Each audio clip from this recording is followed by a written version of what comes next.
We are ready now to listen to the words of the Holy Gospel, the good news of Jesus, that gives our hearts purpose and meaning. Please stand and join me in the Gospel acclamation.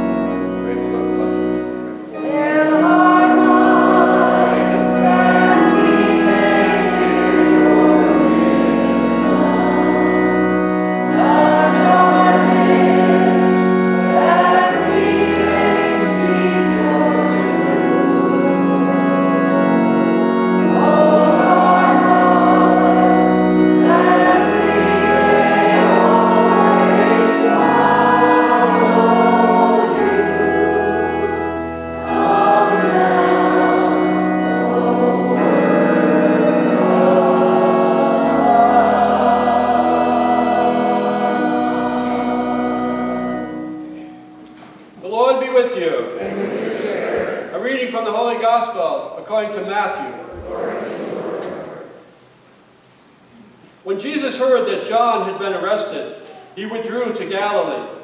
He left Nazareth and went to live in Capernaum by the sea, in the region of Zebulun and Naphtali, that what had been said through Isaiah the prophet might be fulfilled. Land of Zebulun and land of Naphtali, the way to the sea beyond the Jordan, Galilee of the Gentiles. The people who sit in darkness have seen a great light. On those dwelling in a land overshadowed by death, light has arisen. From that time on, Jesus began to preach and say, "Repent, for the kingdom of heaven is at hand." As he was walking by the Sea of Galilee, he saw two brothers, Simon, who is called Peter, and his brother Andrew, casting a net into the sea. They were fishermen. He said to them, "Come after me, and I will make you fishers of men." At once they left their nets and followed him. He walked off from there and saw two other brothers, James, the son of Zebedee, and his brother John. They were in a boat with their father Zebedee, mending their nets. He called them, and immediately they left their boat and their father and followed him.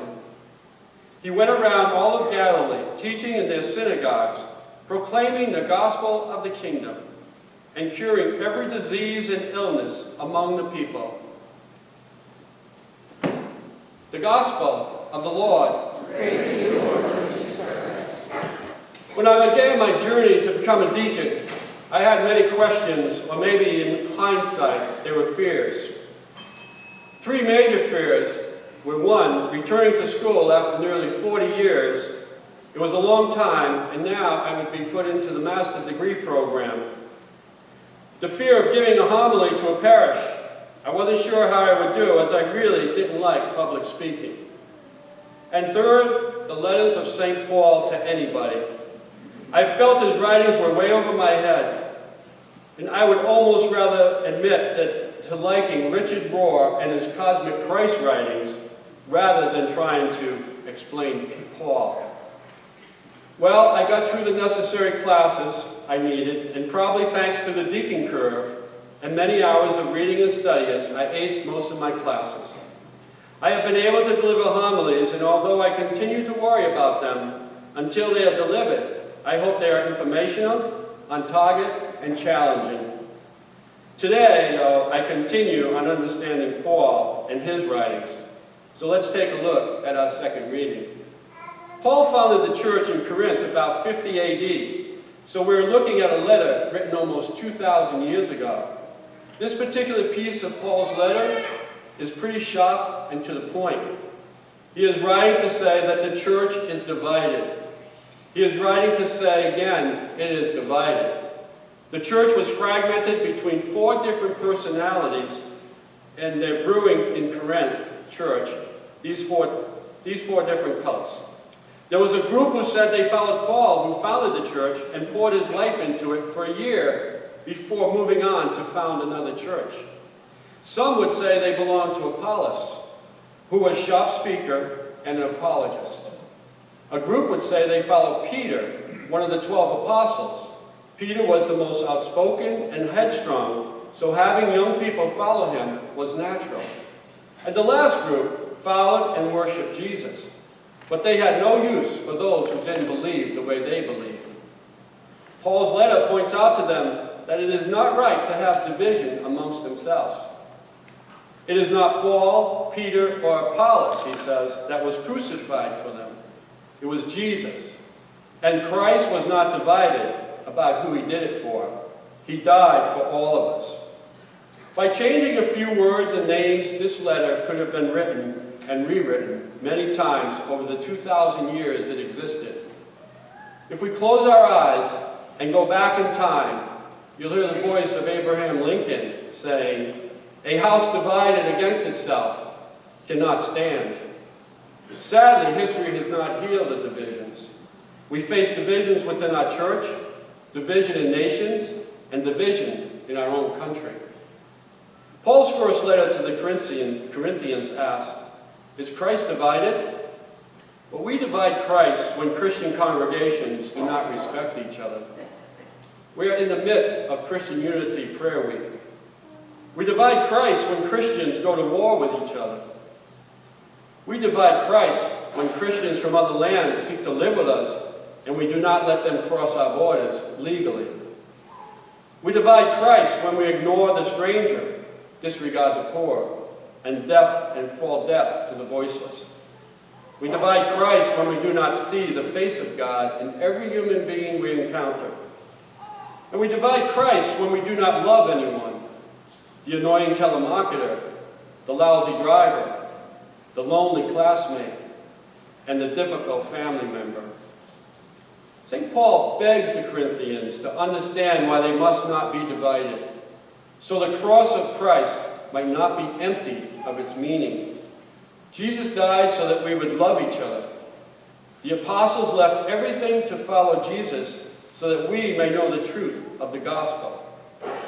And since then, countless witnesses have lived and died so that we may know and love Jesus.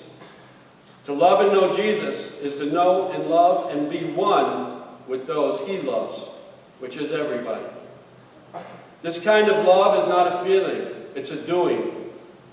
With so many to love, we cannot wait for something as fickle as affection. Nor do we love everyone the same way.